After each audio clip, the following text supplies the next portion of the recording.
welcome to Talent Hub Talk.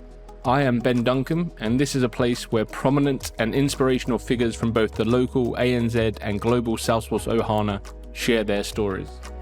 This episode is sponsored by our friends at Flow Republic. Flow Republic is the elite Salesforce Academy, helping architects all over the world to realize their goal of becoming a Salesforce certified technical architect. The success that architects are having with Flow Republic is incredible.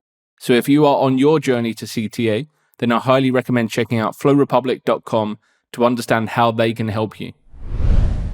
In today's episode, I'm delighted to be joined by Waruna Buwaneka, a Salesforce CTA and enterprise architect. Waruna talks us through his education and early career, including his initial exposure to consulting and some of his early lessons. We discuss what Waruna learned from working in a family-run business for several years and how he had a varied and broad role when he returned into the consulting world and why this was beneficial. Waruna explains why he wanted to pursue the CTA and what gaps he identified that he had when he started the journey. He shares how he benefited from being part of a CTA study group and how his skill set grew along the way. Since becoming a CTA, Waruna has stepped into an enterprise architect role. So we discuss why this appealed to him, what he does day to day, and how it feels to work with a broader audience who may not necessarily understand the significance of the CTA and the sacrifices it takes to achieve this goal. I hope you enjoy the episode. Waruna, thank you so much for joining me. Thank you, Ben. Thank you for inviting me. It's a pleasure to be here. No, it's great to have you. We've had a lot of, I know your friends, your study buddies, people that you've worked with over the years on the podcast. So I'm really excited to hear your journey because obviously every journey is unique and yeah, you've obviously had some major achievements through your career and we'll unpick those. But I always like to begin at the start of your journey. And I guess when you were growing up, what did you initially want to do as a career? And then also when you finished your studies, what kind of field, not so much field, but what kind of roles were you targeting at that time? Yeah, Ben. So I had always liked to be learn about IT, computer technology, as well as business. So I was like always debating between the two. So when I was in college, when I had to pick my major, again I was debating should I go to business school or should I be on a computer science major. And fortunately, I found this MIS kind of a discipline where it kind of combines IT and business together. So it was a perfect opportunity for me because I can learn about both areas. So now I kind of focus on MIS as my background. And after that, I joined Ernst & Young Consulting. Again, doing a lot of business consulting with the technology background. So that was my dream. I was able to learn my learnings, education, and practice my job consulting. Yeah, nice. So I guess you didn't go down the computer science path, but as part of an MIS, do you do any coding? Like, had you come from that coding kind of discipline? Yeah, before I did my degree, when I did like a diploma in computer science kind of thing. So where I did learn about a few languages. Started from like COBOL, Visual Basic, Java, C++. So I had that background in terms of coding, but it's not like in-depth writing complex programs, but I have the basic understanding of programming languages.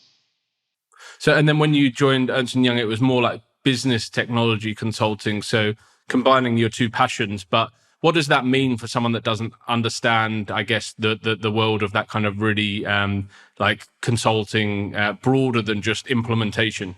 Yeah, so that when you're on a project, you get to learn, like as you go through the kind of your career, you get different roles, right? So based on the need, you might be a kind of business analyst, part of delivery. But at least when you initially join, based on the need, I fortunately was able to like be on a CRM project. So I got to learn about the CRM concepts, like the sales or service, opportunities, life cycle, and so on. So that kind of helped me as I moved towards Salesforce. But to answer the question, yes, it's based on the need. You can't always ask what you want, but it's also based on the need of the time, right? So you have to get the opportunity and learn as much as possible from what you get. So when you first got your break into that kind of CRM world, did you ever move back outside of that, or has that always been the constant then since? Yeah, so when I joined like 98 timeframe, Ernst& Young, that's the time when CRM was like picking up, and SQL was a major player. And I was fortunate that I was one of the first two folks to get trained by Ernst& Young, because they want to start the practice of consulting on SQL. So I went for training, came back, and I kind of helped to create that practice. So, but fortunately, as I said, when I moved to Salesforce, similar concepts is applicable. There was a cloud application, like the way you do the sales lifecycle or service or field operations. So those concepts are still the same. So I thought I was fortunate to, not kind of what I learned was I was able to reuse as I moved based on different technologies. Mm-hmm. So like non-technical, but what kind of things did you learn as a consultant early in your career about being a good consultant that have kind of stayed with you throughout your career? Yeah, I learned a lot about like how to message. Like for example, if you want to make a presentation or a proposal, it's not always technology, right? You have to make sure you make connections, relationships, how you tell a story, how you package what you want to tell. So that I learned a lot from consulting. So though I had a technical background with my managers, the VPs that I work with, they're always, it's not what you think that you always say, right? You have to kind of connect with the audience based on who's on the meeting. You have to make sure you tell a story that they can understand. So that's one of the learnings I learned. And I'm really still using that, what I learned whenever I want to make a presentation or want to make a case. I always use those concepts. I guess that kind of also, we'll get to the CTA journey, but I guess that was also useful experience and knowledge to gain, and I guess lessons to carry through to that point, because I guess that's also part of the whole presentation is storytelling. Oh yeah, definitely. Yeah, you make presentation like how to do the subject, the subheading, like the content, how should flow, from what directions. It all matters. So I think the learning that I got from consulting really helped me. And you spent some time, I think it was around 5 years. You went to Sri Lanka. You were working there in between jobs you've had in the US. Now, looking at LinkedIn, that role seemed to be a bit different from what you'd done in the past. So, can you tell me about what you kind of gained from that experience?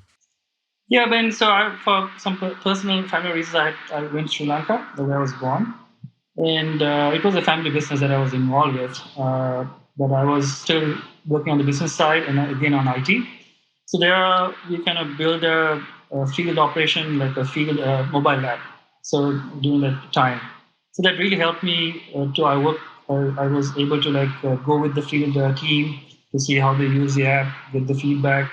So that really helped me to figure out, like, rather than staying in office and behind a computer, how you should think as an end user, right? When you're on the field, it's totally different. For example, when you're inside a building with few walls, few floors on top of you, you would not get a better signal, right? In that time, if you don't have a strength of a signal, how do you use a mobile app, right? So those kind of concepts, and when you're on a remote area, the again strength is not good. So how you, for example, complete a order, and also when you're driving, the way you do the presentation is totally different, because you have to be safe driving mode is enabled. You don't have much time to look at the screen. So all this kind of thinking as an end user kind of helped me. And also when I was on the business side, I was working with the how you negotiate contracts and all. So that kind of helped me in terms of doing RFPs and so on, how to do pricing. So that I learned a lot while I was doing in Sri Lanka at the time. Do you think that kind of further broadened your not just technical understanding, but like, because you'd been in consulting, but then when you go into working, it was a family business, but when you go into working for a customer, I guess like a business that uses the technology internally, did that kind of shape a different way of thinking from you from always having been a consultant? Yeah, I mean, since it was family business, of course, we look at the bottom line, right? How to not spend on unwanted things. So when I'm in consulting, also I always look at the side from the customer. If I was a customer, how would I feel, right? If I'm not spending your money properly. So I want to make sure I deliver what I promise. So I always think from that side as well, not to, how to manage it and how to deliver what I promise. Yeah. I mean, I think that's really valuable experience, and yeah, not every people that we see often people stay in consulting or stay on the customer side, but I think if you can marry the two at some point in your career, you can learn things on both sides that will help on the other side of the fence. Yes, Ben, I think that is a good exposure that I got. Um, uh, Again, I was in a different country, so I kind of learned some of the things that we take as for granted. I felt the value of those things, so that helped me when I came back to the US. I kind of learned, I cherished those experiences. And when you did return to the US, I know your role was delivery solution architecture. Now, obviously, solution architecture is a role that we know well, a solution architect, but the delivery part of that title makes me think that maybe you were also involved in like project management and delivery management. Was that the case? And if that is so, did that project management, delivery management side of experience give you new knowledge, new exposure that you didn't already have? Yeah, Ben, definitely. Actually, when I came back, I got a role as a business analyst. So I started with that particular role because that was it was an open need when I was rejoined Capgemini. So I took the role and became a delivery manager on the particular engagement.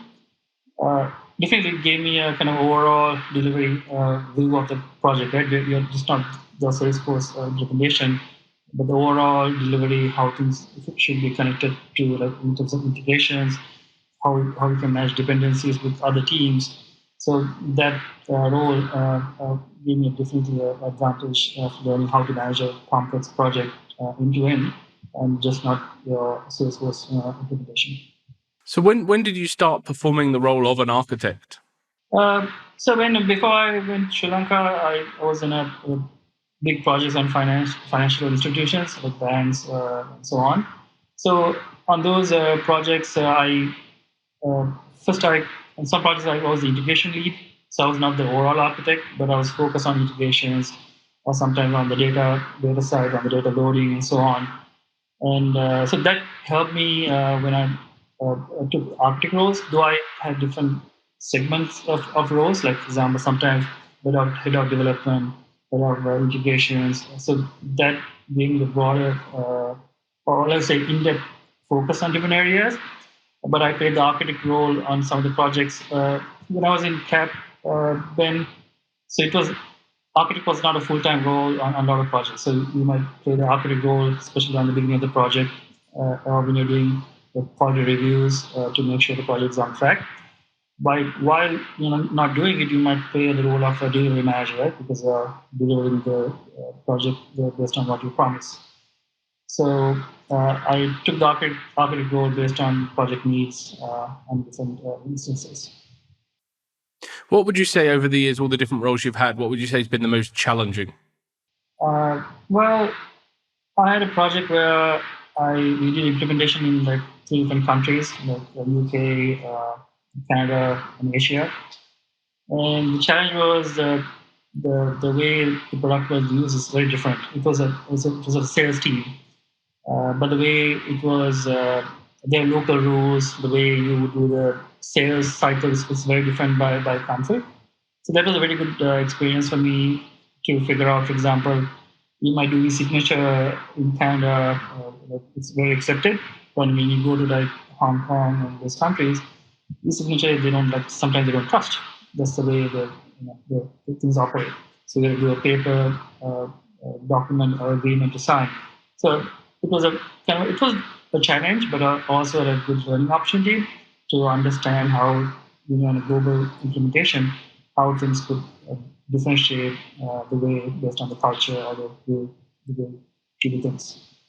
hmm So obviously, like you'd been doing bits of architecture, but it had kind of been combined amongst other roles and other responsibilities. So Like when did you identify that you were going to pursue the CTA path, and what were your gaps? I guess because a lot of people that go down that path, they are purely working as an architect, right? That's what they've been doing. That they might be fully engaged on a Salesforce project as an architect for a long period of time, but you were doing bits of architecture amongst other things. So was it quite clear to you where you needed to plug gaps in your knowledge and experience when you did go down the journey? Yeah, but I think there are gaps that I had to cover. So, for example, like identity and access management. I've done those kind of projects on and off, but you're not like full time doing those kind of. You're not focused on these areas. So CTA allowed me to, like, for example, do hands-on work on all the walkthroughs. I did all of them. I practiced them. So, and also like on DevOps, again, you set up the DevOps on some projects and you are like, you move to different role. With this CTA, kind of, it allowed me to kind of go in depth on certain areas. Definitely that I was able to cover the gaps, especially with studying with the study group and knowing your gaps. It helped me to kind of learn, just not reading, but also trying it out and making it operational and learning hands-on really helped me in the current role that I'm doing as well. How did you feel about the study groups initially? Because I know that to me it seems quite daunting, the idea of like being in one of these, like daunting in a way because you're presenting in front of people that you don't really know that well initially, and you're opening yourself up to feedback, right? And I think a lot of people are hesitant to go into these environments where you're doing a little mock review board in front of people that you don't really know. So was that a concern, or were you worried or kind of scared to do that initially, or was it quite natural for you? No, I mean, I was definitely like some of the folks that I studied, they've been in the ecosystem for longer than I am. Some of them are very known people that has been study group. So I had to like study harder, much harder than them. So, but I was very confident of the knowledge that I have. So if they had a question, I would know how to answer. I would like study like few steps in depth. So that kind of gave me the confidence that I need to go in front of anybody and answer questions. And if they want to kind of challenge me, I could justify my solutions. So that confidence allowed me to like talk to folks, as I said, when we do mock reviews and all, which helped me to kind of go in front of them and do a presentation and answer, go to the Q&A. With that solid knowledge or understanding, give you the confidence. If you hadn't joined a study group and you'd done it on your own, do you think you'd have got to the outcome that you did? Do you think you'd have eventually passed? And if so, like how much longer do you think it would have taken to do it as a sole operator? I can't even imagine if I did myself how much time will take. Luckily, my study group was like my study team was like spread around the world. Like one is from Australia, one is from UK, and two from the US. So we had like a 24-hour clock running in terms of studying. You get together like in the morning, like spread out our topics among each other to study and come back and present, do POCs. So and also like since some of the folks they are in depth on some areas, they could answer questions that you would have never thought about, right? Some of the areas with them kind of scenarios. So definitely, and also like all of them have one target that you want. They're all going to study and pass the exam. So that kind of encouragement plus that having the same mission among all of us, definitely, I thought was very valuable.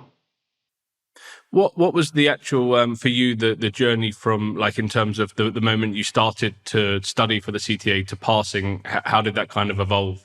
Yeah, Ben. So when I saw that the pyramid, I was still doing the basic exams or the domain exams. So I did those, and I knew that going to the top of the pyramid is not just taking an exam; it's a journey. So first of all, I have to convince myself and my family. I want to make sure that they were okay with the investment I have to do, right? Just not money, but the time that you have to take out from a family. So it's a huge commitment. So once you do the commitment, I really want to achieve that goal. And so I made sure that I have support from all of them. from my company as well as my family to study and spend the time to achieve that goal. So having that clear direction and support also really helps you. Yeah, and what was the duration, do you think, in total, and like number of attempts and things like that? Oh yeah, so I studied for like I would say 2.5 years then for the exam, and on my first attempt I passed all sections except two. So I had to do a retake on two sections, which were integration and data. And then when I did retake, I was able to pass that. So overall, it was the first attempt, but with a two-section retake. Yeah, nice. That moment when you find out you've got to do a retake, like how does that feel? Because obviously you've already studied all this time. Is it deflating, or do you take it as a positive that I've passed everything but two? Like, what's the mental feeling like? First of all, I was surprised that I failed integration because that's one of the areas that I really studied and a lot of experience. But that retake allowed me to kind of learn more about integration. So during that retake time, when I studied from MuleSoft, I did the two certification on MuleSoft. So that kind of said, okay, hey, go and learn this other integration patterns or do study more and more. But I would say I knew the concepts, but then I was not able to kind of figure out some of the also integrations that I was not aware of. So I was able to like study.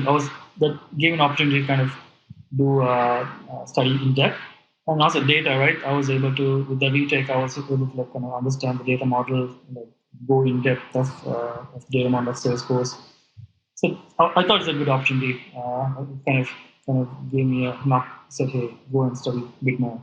So that was really. I thought it was. I took as a challenge and was able to study more and pass exam. Yeah, focused on the positives, because I guess if you don't do that, then it can be it can be a challenge, right? When you've already invested so much time to know that you've got to do more. I think if you can see it as a positive to go deeper and learn more, then that will set you up for success. So your role now is since you became a CTA, you're now an enterprise architect, which we sometimes see people with the title Salesforce Enterprise Architect, but your role is broader than just Salesforce. So what is it you do as an enterprise architect in a big IT environment like you're in? Yeah, Ben. So, given the like as an enterprise customer or employer that I work with, for them Salesforce is not everything, right? So Salesforce do play a role in certain areas, but in some other areas, you might have a custom application or non-Salesforce product is in use. So as an enterprise architect, so the learnings that you did in the CTA is still applicable, right? Because, for example, Salesforce might have a mobile app, but we might be using a custom mobile app, but the concepts are very similar, right? Or even the community might be available from Salesforce, but we might have a custom customer website. So, but still the concepts are the same, right? How you do the integrations, how you would look at the response times, and so on. So, as an enterprise architect, I really still reuse the learnings that I had as part of CT journey, and I was able to kind of apply for the enterprise level where Salesforce is not everything. So, I mean, if you go with that open mind that Salesforce is not everything, you might play a role in certain areas, but in other areas, you might have other products, and how to build an ecosystem, how to make sure things are working cohesively is a role that you can play as an enterprise architect. So do you find that you enjoy working on because obviously, like you said, your time isn't purely on Salesforce. Salesforce isn't everything to the business you work for, but do you find that you enjoy still working on Salesforce most, or have you broadening your remit and scope? Has that given you new areas of interest that you didn't even know you had before? Yeah, I still enjoy working with Salesforce, Ben, definitely because as a product is still evolving, right? There are a lot of new features, new products that comes in. So I still have to kind of be learning mode, right? When a new product is announced, how to make sure it fits our need, how to reuse, how to use in a perfect way. So I still have enjoyment in learning about that product and using it well. But also I do learn about other custom products or other technologies that we have as part of the overall ecosystem. So I do enjoy both sides. But am I right in saying your knowledge would never go as deep in other areas now? Like, because you're enterprise level, like you wouldn't go as deep in terms of each technology as you have done in Salesforce, because Salesforce was your kind of core that has then enabled you to broaden? Yeah, it's hard to go in the in all areas given the landscape of products we have. So, but I don't want to lose the the things I learned on Salesforce, right? So I should try to be learning about, for example, if there's a new version or a new feature that comes on a mobile app, right? I will still try to learn about the product, at least know some, and maybe do a POC for myself. But in some areas, I don't have the time. So I think you have to strike a balance and where you focus on learning and going depth. Mm-hmm. So we see often, someone that goes down the journey of becoming a CTA, they typically, like, obviously there's exceptions to this rule, but typically they go and work for a partner. They work at Salesforce. They might be a contractor. We don't always see CTAs going on to being enterprise architects, or working for customers in that kind of broad architecture capacity outside of Salesforce.